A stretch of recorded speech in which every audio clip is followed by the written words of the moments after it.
After two bombs went off at the Boston Marathon last April, confusion, terror, sorrow. But in the days that followed, as the chaos cleared and with a suspect in custody, there was little doubt the marathon would go on. And today, runners returned, 32,000 in total, some finishing a race cut short, others running in honor of those who couldn't, and all of them proving that Boston cannot be stopped by fear. Paul Hunter is in Boston Common tonight. Paul. Hey, Peter. What a day. You know, a year after all that, and this city could not have ordered up a better, more celebratory Boston Marathon. With every step, every push forward, every gasp, they cheered on those runners. A city determined to put away last year and make this Boston Marathon a renewal for everyone, reclaiming this place from the violence that, in truth, hurt them all last time around. Lining the route, cheering on the runners, they figure 1 million people. 1 million people with one message. They're saying, you cannot stop us. We are strong, we will continue running. It's wonderful how people are really, they're unwilling to accept what happened. They're not going to take it. And take it from Toronto's Edwin Lucero. The vibe was wonderful. How would you describe the atmosphere here today? Amazing, astonishing. What a difference a year makes. There were, of course, no bombs this time. In truth, none was expected, though serious security ensured it was so. There were police checkpoints and many hundreds of security officials lining the streets. Helicopters, armored vehicles, sniffer dogs, you name it. Boston, they say, was today the safest place in America. And then there's the race itself. Perfect weather, and it all went just right.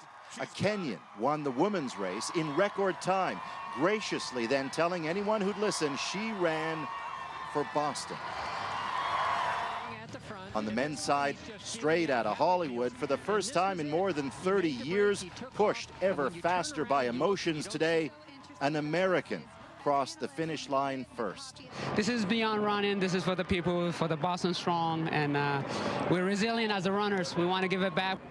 Boston Strong, indeed. Among the many thousands of others who ran today, those injured by the bombs that killed 3 a year ago.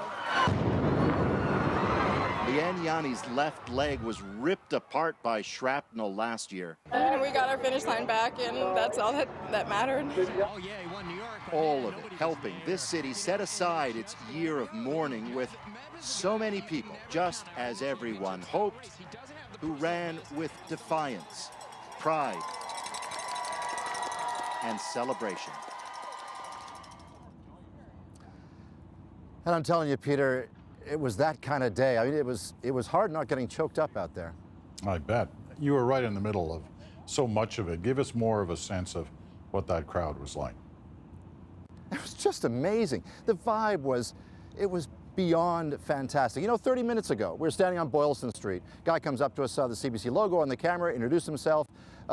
Kelly Bertrand from Guelph, Ontario. It's his 4th marathon he ran today. I said, what was it like? He said at the beginning in Hopkinton, the town where it begins outside of Boston, hundreds are gathered, and they asked for a moment of silence because of last year.